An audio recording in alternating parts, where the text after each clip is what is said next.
I'm supposed to talk to you about immigration, but it doesn't say define immigrant, right? It says define American. I'm here to talk about more than immigration.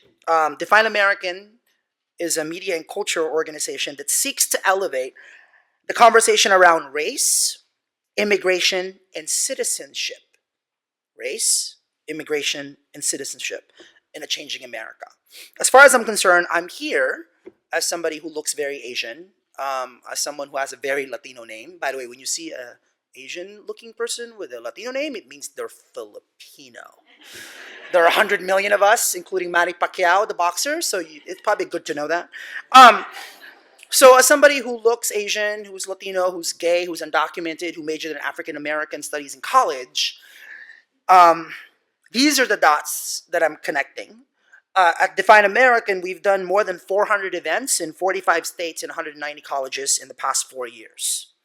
And all I can tell you, after all of this nonstop travel, in which the only connective tissue, it's the iced coffee at Starbucks, is that isn't it fascinating that we are living in the most connected time in this country, yet it seems as if we are more disconnected than ever. What is the root of that disconnection? So I did something that every journalist is not supposed to do, which is placing myself in the middle of a story. I was supposed to make a film about the DREAM Act, and I was supposed to make a film on young undocumented people that I discovered on YouTube who had been coming out as undocumented as early as 2006, 2007. If you actually go to YouTube and type undocumented students, you're going to watch these videos of undocumented young students in downtown Chicago as early as 2006, 2007, doing organizing, coming out as undocumented in the middle of downtown Chicago. So I was inspired by them, and I was going to make a movie on that. And then the film ended up being way more personal. The film turned into a mental, emotional roller coaster of what it means to be separated from family, because immigration has always been about families. So against my own judgment, initial judgment, I sent a film crew to the Philippines to film my mom, who at that point I hadn't seen for 18, 19 years. It's going to be 22 years this coming August. And I see her come alive on film.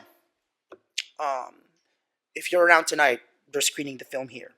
So I made this film, the first film to be directed and produced by an undocumented person. And then CNN licensed it, aired the film late June last year. And then I was going to take a break. I was thinking, I've been running, since they're not deporting me, maybe I should just sit down for a minute and take a break. Because they haven't deported me. The Obama administration has deported more than 2 million people in 6 years, and I'm the most public, and I'm not one of them. And I don't really know why. So I was going to take a break. And then this happened. Do you remember this last summer? When we have gotten so low, to me, one of the lowest points in American history, when we couldn't even see the kids as kids, right?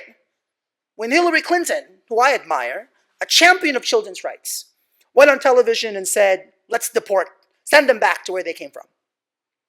To where? To the hell that they just walked from? So when I saw these headlines, I was heartbroken. And then I got a call from a couple of DREAM Act undocumented youth organizations who invited me to go to Texas. How many people here have been to the Rio Grande Valley, the Texas border? Okay, I've never been. I've been to the San Diego border, right, because I have family there, but not Texas. But I'm like, hey, I have this Filipino passport. That's what I used to travel. I'm just going to go. I didn't tell anybody. I didn't tell the executive director of Define American. I didn't tell my grandmother. I figured I'm going to bring my camera. I'll be there for 12 hours, in, out, done. And we did film. I really wanted to capture, talking about Good Samaritans. To me, one of the stories that did not get enough attention was all those volunteers, right? All those volunteers that went to those shelters and greeted those children and their mothers. And this is actually a video that we produced at Define American. We are here at Sacred Heart Church in the parish hall, and we are here to help the immigrants coming in from Central America. I am the intake person, and what I do is I receive them. I take down some information, I talk to them, and reassure them that the worst for them is over because they've been through a journey. I am here every day from 8 o'clock in the morning, sometimes till 9, 10 o'clock at night. We live in an awesome, awesome area because people are generous. Because look at all the volunteers and all the stuff that you see in here. It's all donations because people give. Yeah. You're gonna make me cry. So I think they see themselves in a lot of these people. They want to help, in any way they can. American is not just people born in the United States. It's people that have come, who have immigrated to the United States. So it's difficult to define America. I wouldn't know where to begin. So we created this video. I call it Counterprogramming. We emailed it to practically every news organization and no one took it. Didn't fit the narrative. Didn't fit the narrative, right? Didn't fit the narrative. And did you see, by the way, that young woman? We couldn't, because we couldn't ask for their permission, and so I felt irresponsible if I had filmed their faces. That's why all you see are backs and shoes and feet. And did you see that young woman with the plastic? She had a piece of plastic as a ponytail. I did this film. We did this quick little video, and then I was gonna get out of there. And then the moment I got to Texas, people started texting me, "How are you gonna get out?" I'm like, "What are you talking about? Like, I got here. I'm gonna go." Jose, dude, there are like security everywhere. What? I'm gonna fly out. No, you can't fly out. So then I called lawyers who were like, "Why didn't you tell us you were coming there?" I'm like, because I move fast, and so before I know it, I realized that getting out of there wasn't going to be that easy. And then I remember this really surreal conference call with undocumented youth leaders. It's like 10 of us in a conference call, and they're trying to figure out how to smuggle me out of the Rio Grande. One of the leaders that I love her. She's a great friend of mine. She said, "Okay, we'll put you in a trunk, and we'll just drive to San Antonio." And I'm like, "No, like we're not gonna hide now." So I said to them, give me the night. Let me think this through, and then, I'll tell you what I want to do. I wrote an essay called "Trapped on the Border," because I figured this is what I do. I come out in 2011. The headline can't be any, outlaw. Nothing happens. Nothing happens. I thought I was waiting to hear from ICE. I was waiting to hear from the government. Instead, I heard from Colbert and Bill O'Reilly. And then when you guys, meaning the government, they decided not to deport me, I contacted the editor of Time magazine, and I said, "Hi, I want to write a story about why they haven't deported me." So I actually called the Department of Homeland Security myself, and I said, "Hi, I haven't heard from you. It's not funny, but sort of. What do you want to do with me?" And the woman in the line was like, "What are you doing?" And I'm like, "What are you doing?" And she put me on hold. And then I said to her, "I'm on deadline, yo. Like, I need a comment." And she said, "We can't comment on your case." No comment. And I actually think no comment is like a metaphor for how most Americans think of us. So long as someone's mowing your lawn and babysitting your kid and serving you drinks, you're cool. So long as someone's providing you with the cheap labor that this country has always needed, that this country was built on, you're cool. No comment. So I write the story, and then that happens, and then 2 years go by, I make a film, nothing happens. I'm at the border, I write this. And you know what happened after that? Everybody said it was a stunt. The media, Anderson Cooper, all of them was like, Jose deliberately wanted to get arrested in Texas. Because, it'd be so much more fun, right? So much fun to call my grandmother, who doesn't speak English all that well, who's trying to figure out why I'm all over the news. It was so much fun, too, because it wasn't just the media that was saying it was a stunt. It was also some undocumented leaders saying, hey, it's a stunt. Oh, okay, great. That's when I had to really kind of declare independence from this whole thing and just kind of stay at my core and do what I do. Here's what I think is a stunt. What I think is a stunt is Marco Rubio running for president on his immigration story, right? On his immigration story. And the sheer hypocrisy of it. What's to me is a stunt is politicians talking to you about border security without giving you facts. What I think is a stunt is talking about these kids as if they're insects off your backs and not examining why they were coming here in the first place. What are the roots of migration? What did US foreign policy and US trade agreements have to do with migration patterns? Who funded those civil wars in Central America? Why are people coming here? I get asked all the time. There's 4 million Filipinos in America. That's a lot of people, right? We're the third largest immigrant group. Mexicans, Chinese, Filipinos. I get asked all the time, why are there so many of you here? And it really depends. Maybe it's Tea Party people asking me this question when I'm in Oklahoma or when I'm at a Republican event in Alabama. And all I could really say in the most polite, civilized way I can is that we are here because you were there. That's why we're here. It's called the Spanish-American War. It's called the Philippines as a protectorate of this country like Puerto Rico. But we're not talking about any of that stuff, right? We're not talking about any of that stuff. And I have to tell you, the media's role in this, and I'm saying this as somebody who is a part of the media, cannot be overstated. There are many, many definitions of power, but to me, one definition of power is a group's ability to define reality. If that is a case, from the media perspective, we are powerless. Because we don't hear facts. Facts like, did you know that undocumented workers like me who actually use either fake social security numbers or doctors' social security numbers have paid $100 billion into the Social Security Fund in the past decade? This was reported on Vice News this past fall, last September. No one picked it up. Because again, it doesn't fit the narrative. The narrative is we crowd your hospitals, we speak Spanish at Walmart, and we are the ones, costing you all that healthcare cost. We're not the one actually keeping Social Security solvent for you while you call us illegals and then rely on our cheap labor.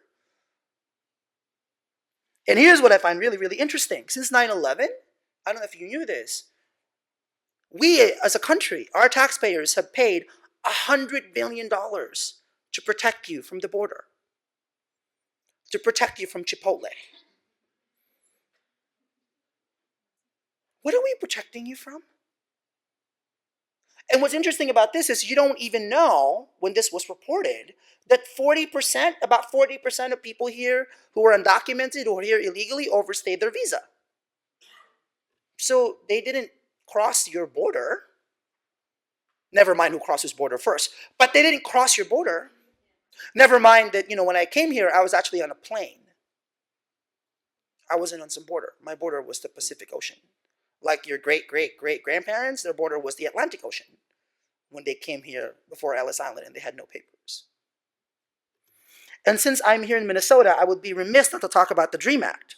I have to tell you, in my travels around the country, the lack of information on this issue is really quite staggering. For the average American, whatever average may mean, they seem to think that we have amnesty and that the DREAM Act is law.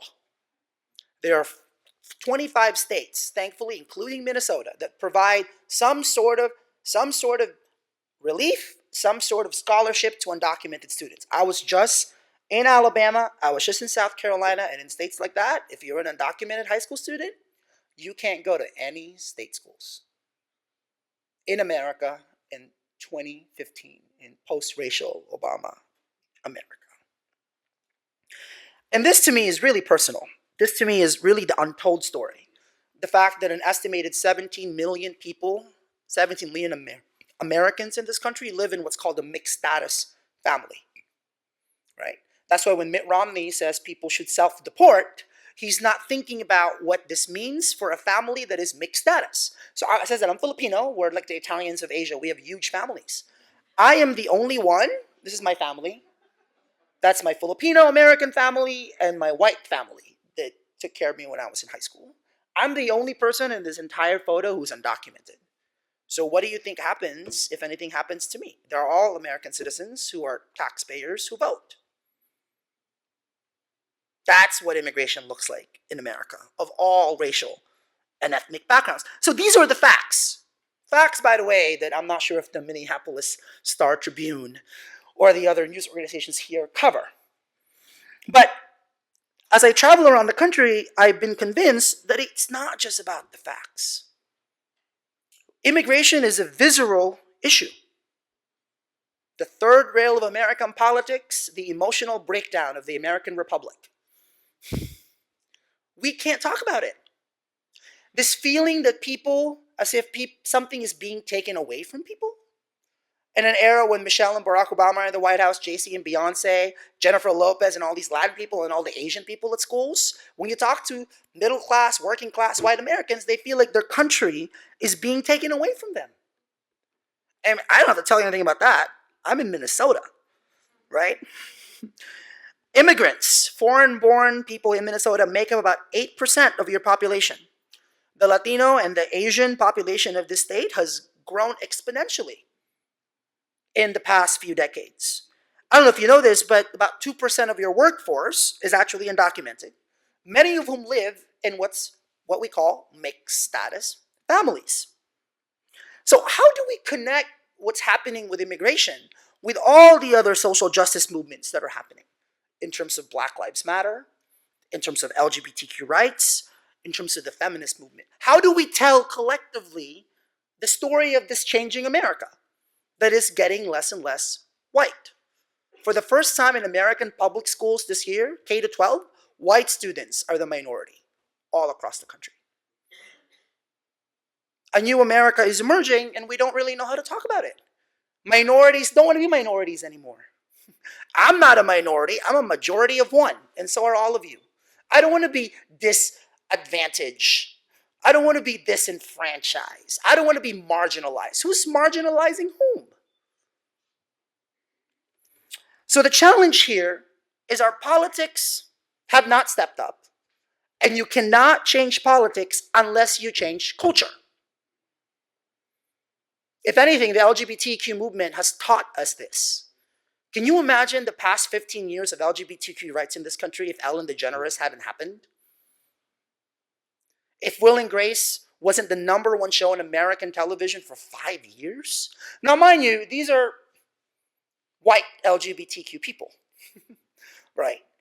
Clearly, it's not fully representative, but that's definitely a start. And for me, Will and Grace was really, really groundbreaking because the rise of Will and Grace coincided with the rise of gay-straight alliances across America. And Will and Grace told everybody that for every Will, there's a Grace. For every gay person, there's the straight roommate, the straight relative, the straight neighbor, the straight coworker that advocates for the LGBTQ person. Allies, solidarity, the fact that every movement relies on allyship and what that means. So our role at Define American is to connect these dots and to connect the struggle of immigrants today to the struggle of this country. Last month, we celebrated St. Patrick's Day. I actually like to call it Immigrant Day. Especially, I don't know if people here know the full history, the very, very painful history that Irish Americans had to face when they got to this country, depicted as drunk people. There were actually newspaper ads. This is a newspaper in New York that said, "No Irish need apply." You know, it's really fascinating to me studying this kind of history because when did the Irish become white? How did that happen?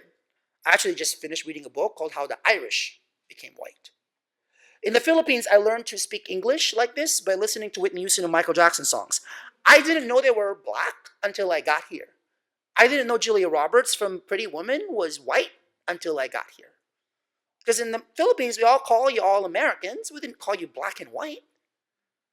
If slavery is the original sin, and it is, and of course what has happened and what we did to Native Americans is a big part of that. The original lie is black and white. We totally constructed it.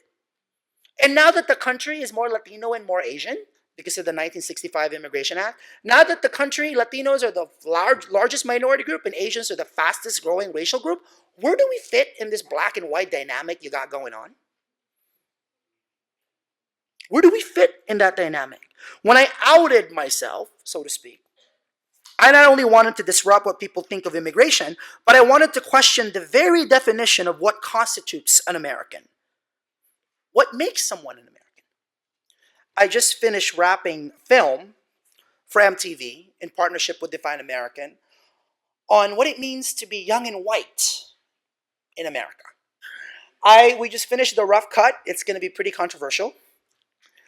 We interviewed young white Americans across the country and talked to them about what it feels like to be white. It was really fascinating to hear a few young white women say they don't like being called white girl. It was really interesting to listen to a white young woman in Arizona who got to college but couldn't get scholarships, and she blames it on the minorities that took all the scholarships away. It was fascinating following a young white gay man in North Carolina who grew up with no black friends, enrolling in a historically black college and university, and for the first time introducing his black friends from college to his high school white friends. And they talk about who gets to use the N-word. This is going to be a really, really controversial film. And I'm really looking forward to this. But when people ask me, people in the immigrant rights movement are asking me, why are you making a film about white people? Why not? For me, it's my way of asking white Americans, where are you from? How did you get here? Who paid? You hear a lot of talk about white privilege. And look, I can't talk to a working class white family in Arkansas who's barely making minimum wage about white privilege. They don't want to hear it. But when I ask them, where are you from? How did you get here? Who paid? It opens up a whole lot of conversations for people who are Irish, who are Italians, who are Germans, who are Jews, who had to overcome whatever they had to overcome to come to this country. And when I ask this question of who paid, for me this is really, really personal. I got here because my grandfather, who was a security guard, saved up a lot of money for somebody who was making $7 an hour as a security guard. My grandfather saved $4,500 to smuggle me in America. I was 12. When I went to the DMV 4 years later, I found out that the green card that he had given me was actually fake. So that's how I found out that I was here undocumented. I was 16. I did not go back to the DMV after that, as you can imagine. And then 7 years later, the Washington Post comes calling and say, hey, we're going to offer you an internship. Great. But when you show up, please bring proper ID and bring a driver's license. I was like, oh. I called my high school principal, who was like my mom. And the first thing I tell her was like, am I taking somebody else's spot? Because that's what we think. That's what you want us to think, that we're taking somebody else's spot. And my principal was like, what are you talking about? Just go. And then I had to figure out, well, how am I going to get a license? Well, thankfully, in 2003, there was this thing called Google. And so I sat at the public library for 10 hours and printed out the requirements for each one of the 50 states and realized that the states of Oregon and Tennessee had the most lenient requirements. Oregon was up there. Tennessee was all over there. I went to Oregon. Isn't that the most horrible photo you've ever seen? So this license was issued to me in June 2003. It expired, as you can see, in February 3rd, 2011, precisely my 30th birthday. I had 8 years. I figured if within those 8 years, I could work for either the Wall Street Journal, the New York Times, or the Washington Post, if I could win some sort of a Pulitzer thing, if I wrote for the New Yorker, which apparently was some elite magazine that people read, if I became a political reporter because I had seen Primary Colors and people think political reporters are cool, if I did all those things, I thought maybe you would accept me. I thought maybe by then I would earn this thing that you think I should earn. And then it happens, all of those things happen, then nothing. Nothing happens to me. I'm not sure if you know this, but there are only 10 states that allow people like me. 10 states plus DC and Puerto Rico that allow undocumented immigrants like me to get driver's licenses. Minnesota is not among them. Now, let's have an honest conversation. You all know we drive. How do you think we get to work? How do you think we drop the kids off to school? How do you think we go to church? What, is your public transportation really that good? I don't know, is it? Oh, I'm sorry. So, if you know that we're driving, and if it would make our roads safer, and if we could actually buy cars and buy insurance, and at the same time actually provide for our families and pay taxes and Social Security, why can't we let undocumented Minnesotans drive? I'm just curious. I mean, no pressure. If you think your undocumented neighbors should drive, can you stand up? No pressure. No pressure. I'm taking a picture and emailing it to your governor. Hold on. Smile. All right, you can sit down.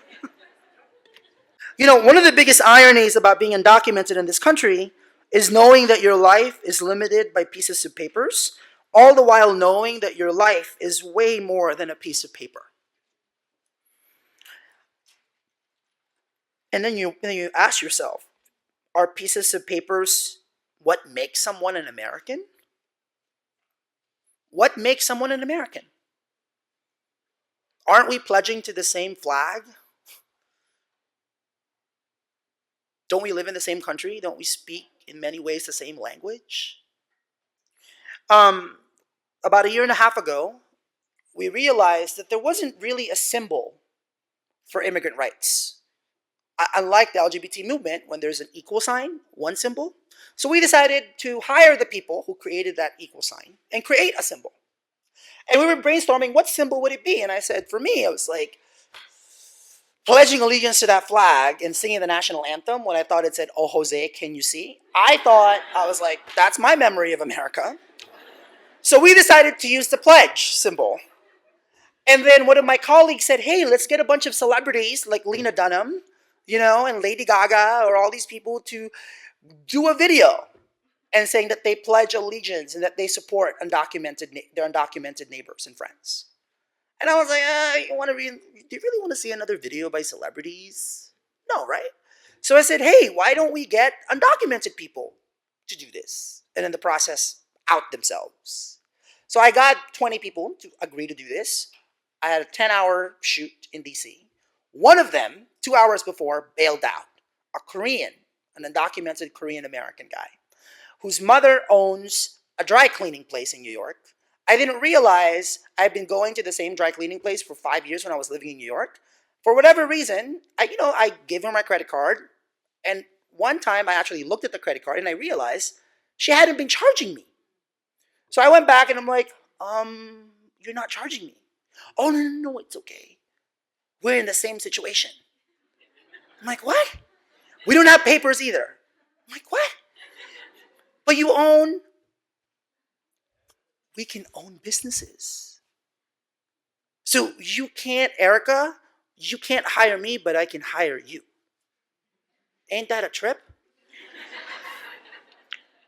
Another part of our great broken system. So there's undocumented business owners who own dry cleaning shops and construction companies. In my case, a production company. I own my own production company. I actually employ American citizens. Now, isn't that interesting? So this Korean woman, I met her son, befriended the son, convinced the son to go to DC to be in this video. 2 hours before, she calls me and he says, Jose, my mom said I can't. Out of the 11 million undocumented immigrants, a little more than 1 million people are Asian. Undocumented Chinese, Korean, Filipino, Taiwanese in some cases. But again, we're not a part of the conversation. And the fear and the shame in our community is really deep. So he didn't show up. So that's why you see me in the video. I'm like, I need an Asian person. So that's why I'm in this video. pledge allegiance to the flag of the United States of America, and to the republic for which it stands, one nation, under God, indivisible, with liberty and justice for all. For all. I was born in Mexico City, Kolkata, India. Honduras, Nairobi, Kenya. Philippines, Lima, Peru, Rosario, Argentina. I work as a housekeeper, college student, math teacher, congressional intern, Aspiring biochemist. I've been in the United States for over 25 years. 24 years. 13 years. This is the place where I became who I am. This is the place I grew up and I understand the meaning of giving, of making a change. Pledging allegiance to a flag that has not yet recognized me means living in fear. shows me how much work there is left to do. When I see the American flag, the first word that comes to mind is pride. Dreams. Health, heart, Patriotism. unity, liberty and freedom and many opportunities. Yeah. Pledging allegiance means I am a part of America. It's a small yet meaningful way to show that I am an American. I may not have been born in America, but America was born in me. How do you define American? How do you define American? How do you define American? Take the pledge. Join us at defineamerican.com. That woman in the middle, Alejandra, she was the one that said, "This is the place I became who I am." She grew up in Virginia, undocumented from Ecuador. She was one of 7 students that sued the state of Virginia for in-state tuition, and she succeeded. This premiered on Good Morning America and Fox News. I directed the thing and I made 5 cuts. I emailed it to a friend at Fox News who said to me, what is that woman doing butchering the Pledge of Allegiance with her accent? She's still a friend of mine. It's important to be friends with people that you disagree with. Another friend who's actually a funder of Define American, who funds us, I will not name who she is and from what organization. She emailed me very concerned and she said, "What are you doing wrapping immigrants in red, white, and blue? This is way too patriotic." That's when I know that I've made the right video.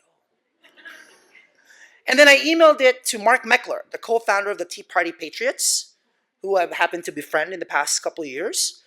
And he said the video made him cry that he'd never seen immigrants do that before.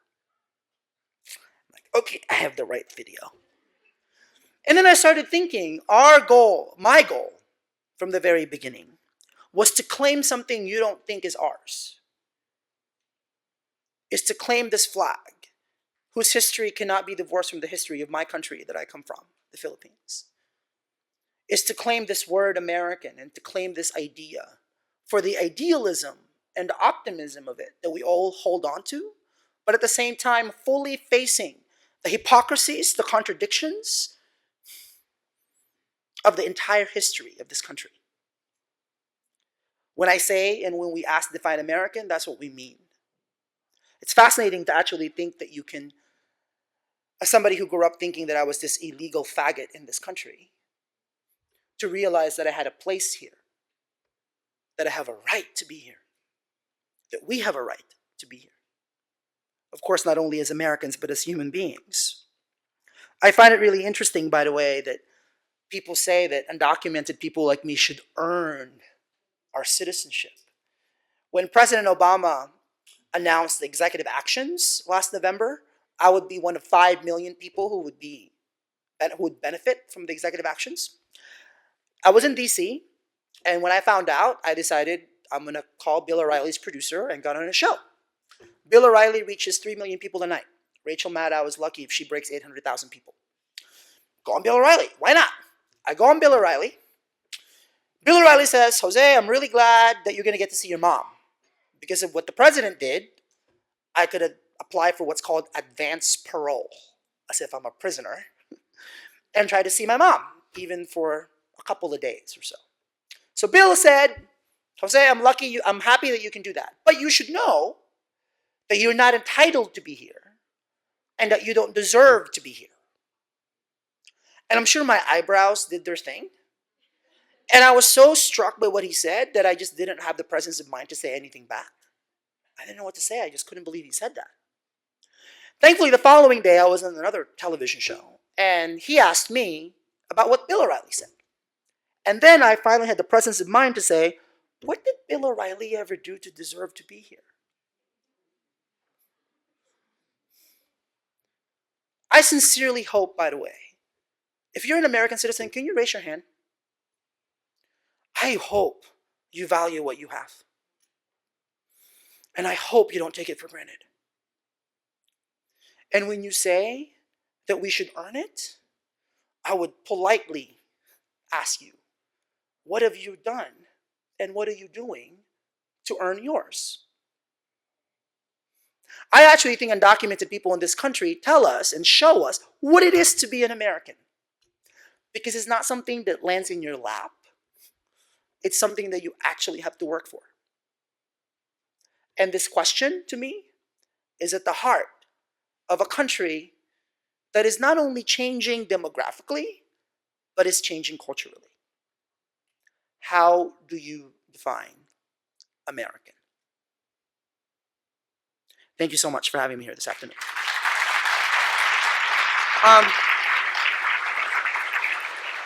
We have time for questions.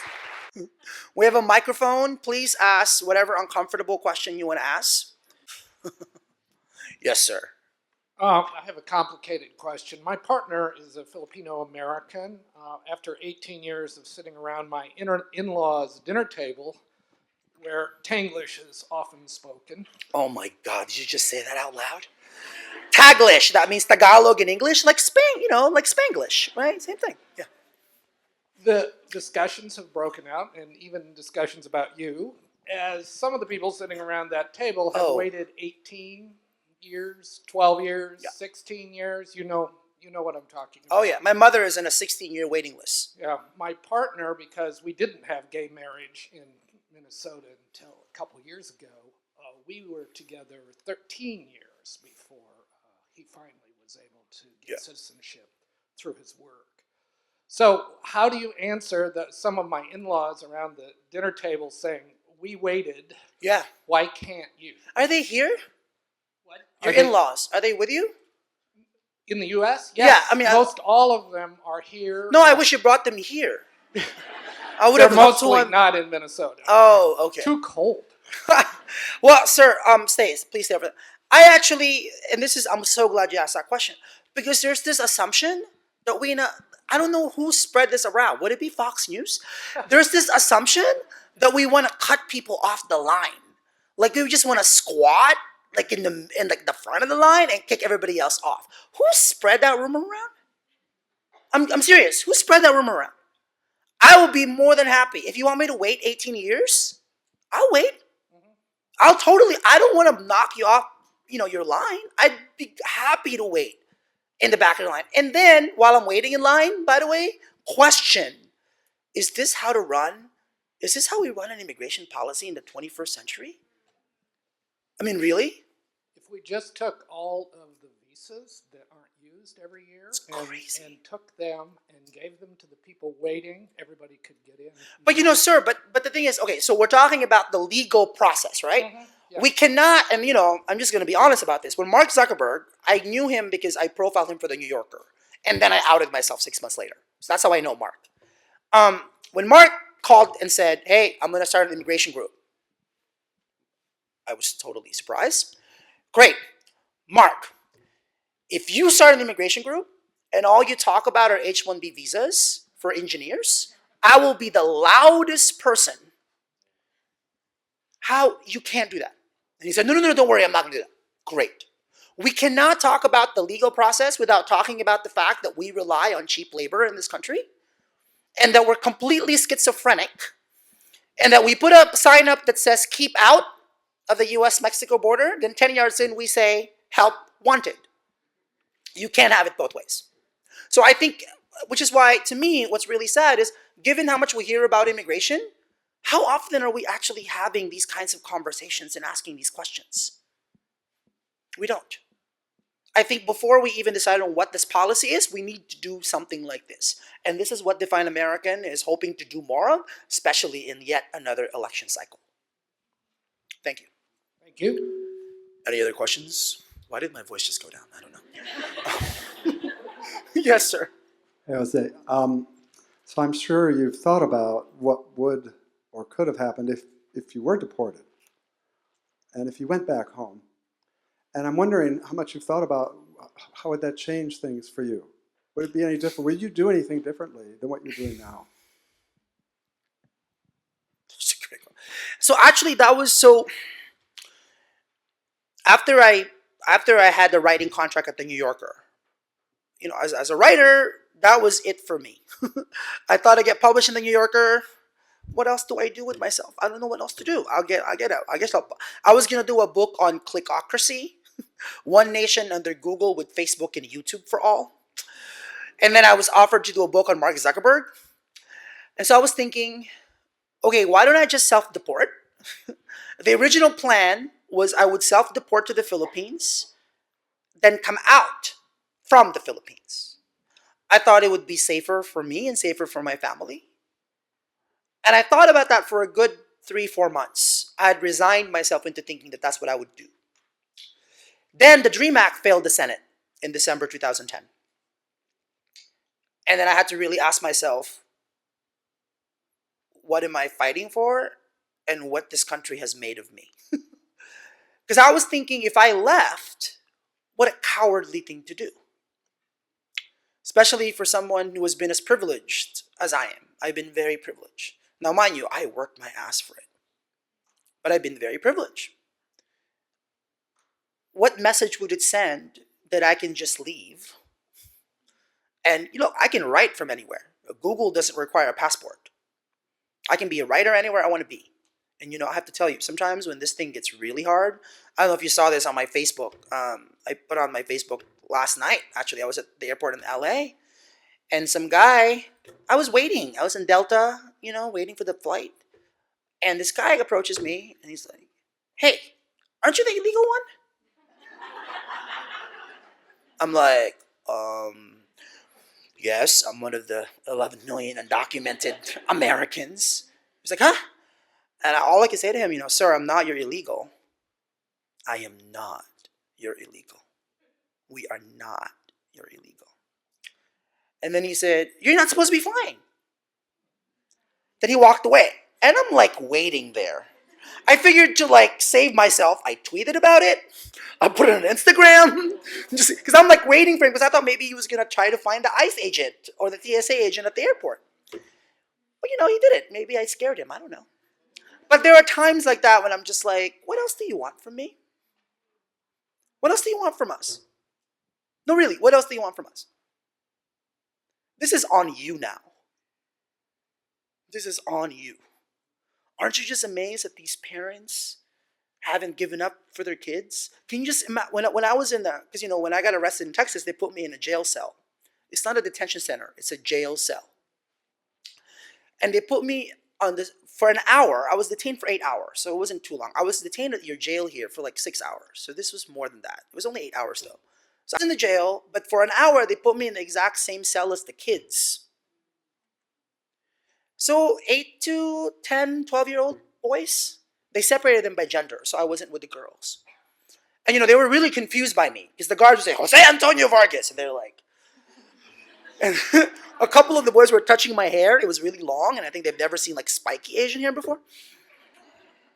And I'm looking at these kids, and I'm like, man, if these kids had walked from Canada, we would have given them free round-trip tickets to Disneyland. Oprah would have showed up. God bless Oprah. But they were brown. Not only that, they're the illegal kids. So who cares? So I'm doing this in honor of what this country has given me and the fact that we have to fight for each other. I was prepared to be deported, but if you don't want to deport me, I'm going to keep keeping myself busy. Laura Danielson, who's one of my lawyers, actually was the one that helped me, go through this. Can you imagine MTV just made a contract with a gay undocumented person to direct a film on whiteness in America? That's pretty ballsy of MTV. And Laura helped me with that. I'm just going to keep doing what I'm doing until you decide what you want to do. Yes, ma'am. So my question that I have is, what privilege is it that you have that is keeping you from being deported? I really don't know. I mean, is it that maybe you are being used as a token? As a token? Maybe you are being used as a token to, like, to talk about this. I don't know, but, like, I mean, that to me I think is interesting just to. And that's why it's even more important for me to insist on the totality of the whole issue. Right? That's why it's so important to talk about migrant rights. That's why it's so important to connect the dots, in terms of undocumented labor and who benefits from whom. Right? So long as they don't deport me, I am going to try to be as loud and polite as I possibly can. And that's what I'm trying to do. What's up? Hi. So my question is about law enforcement. What potential do you think there is for support, or if at all, if that's a system worth engaging at this point? We're going through the driver's license bill right now in Minnesota, and Dayton, in an article, Governor Dayton, in an article in the Star Tribune a few weeks ago, said that he would only consider supporting it now because of law enforcement support in the state of Minnesota. So there have been Ramsey County sheriffs, a few others. I work with a different police department that has not yet signed on. So I'm wondering what has been your experience, if at all, working? It's really crucial. I'm really fascinated by driver's licenses in Texas, given how backward Texas is on this issue, considering that they're home to 1.7 million undocumented people, the state of Texas. So I was just in Houston, met with the sheriff of Houston, Adrian Garcia, who's completely in support of driver's licenses. So we're trying to build a coalition of people like him. And mind you, I am not privileged enough to be a Democrat or a Republican. As far as I'm concerned, we have a bipartisan incoherence when it comes to this issue. I want to, as much as possible, declare independence from both of these parties and make this what's the right thing to do, yes, but the logical thing to do, the safe thing to do for all of our families. When I got the license, so when the Pulitzer thing happened, they give you a plaque. I gave it to my grandmother. She doesn't really care about it. I mean, I think it's in her mirror or something, in the bedroom. So it's there. When I got my driver's license from the state of California, she cried. You know why? Because I'm the one that drives her when I'm back home to the pharmacy, to the hospital, to the mall. And whenever I drive her, she gets, how grandmothers are, she gets really nervous, right? She starts holding on to the thing. And I have to put like Frank Sinatra and like Ella Fitzgerald to just calm her down. I would like hold on to her knees and just say, Lola is Tagalog for grandmother. Lola, you're making me more nervous, so you really need to calm down. One time I actually pulled the car over and I just said, Lola, you're not making this any easier for me. Why don't we take a cab? So can you imagine, it's not just me, it's her. A lot of the deportations that has happened in this country, the 2 million deportations we've had, is because someone gets pulled over. Before you know it, they're detained. Before you know it, they're deported. Before you know it, right, their kids are one of the 5,000 U.S. citizen kids in foster care because both parents have gotten deported. So to me, insisting on that is so important, and building alliances, right, among the faith community is so important in this. Although I have to say, as a gay man, I'm not down with the whole, like, you're accepting the undocumented thing, but you don't want the homosexual thing. Like, this is a whole, I come in full. You can't, like, half things away, right? There's no more going back to the closet for anything. So that, the coalition of faith community, businesses, educators. Somebody asked me the other day, if I had money in this movement, what would I do? I would team up every undocumented young person with their mentor and show them to America and say, this is what immigration looks like at your schools. That's probably what I would do. And then the second thing I would do, the church. The third thing I would do, I won't tell you. But yes, thank you for that question. How many more questions can I take? 2 more, you think? Or what do you think? 1 more, yes. Whatever you want, whoever you want. What's up, man?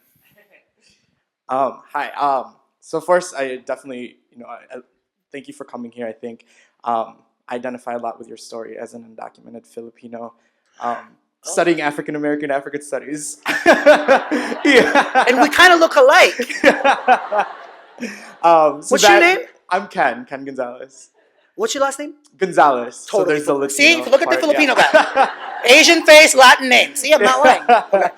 Okay. So I really just want to ask what you think are the best ways to engage with young API communities. Tell them what API is. Asian American Pacific Islander. Because like you said, there are over 1 million API undocumented immigrants, but the dialogue isn't being had in regards to that community. Do we even know that the first time we barred a group of people in this country was the Chinese Exclusion Act? I have to tell you, so I'm from the Bay Area, the United Republic of San Francisco Bay Area, where you cannot win as mayor of San Francisco without the Asian vote and the gay vote. I mean, the Gaysians are it in the Bay Area, right? The Gaysians. I'm one of them.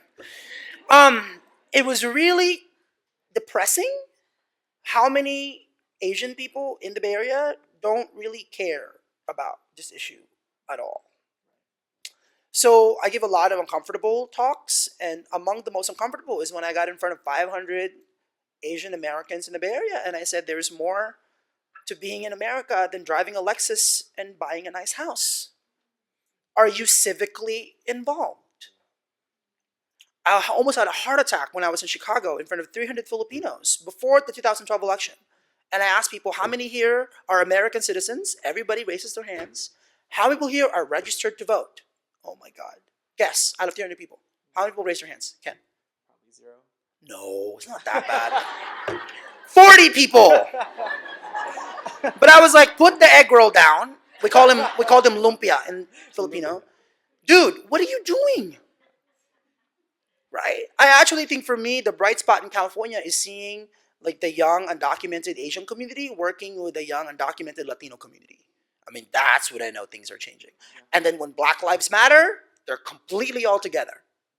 And I have to say that one of the God's blessings, whoever God may be, that He's given us in what's happening is I think we are looking at and witnessing probably the most inclusive and diverse